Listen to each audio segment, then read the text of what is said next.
E'tirof avtomatlashtirilgan axborot tizimi barcha uchun ochiq platforma bo'lib, dasturdagi barcha jarayonlarni siz ko'rib, kuzatib borishingiz mumkin. Ushbu dastur orqali tasdiqlangan reja jadval, xatlov natijasi hamda har bir obyekt bo'yicha ma'lumotlar bilan onlayn tanishish mumkin. Buning uchun e'tirof.kadastr.uz saytiga kiriladi. Pastki qismda obyektni kadastr raqami orqali yoki hududni tanlash orqali topish mumkin.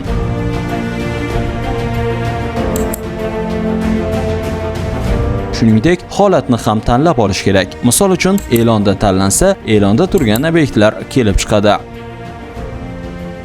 Tegishli ko'chmas mulkni tanlab, batafsil tugmasini bosish orqali ushbu obyektning yer ma'lumotlari, xaritasi hamda xulosalar bilan tanishish mumkin. Agar obyektga biror bir salbiy xulosa berilgan bo'lsa, dastur orqali salbiy xulosa bergan tashkilot va u tomonidan berilgan hujjat bilan to'liq tanishish mumkin. Shuningdek, OneID orqali ro'yxatdan o'tib, salbiy xulosa bergan tashkilotlarga ariza qoldirish imkoniyati ham yaratilgan. Arizalar qonunchilikka asosan ko'rib chiqiladi.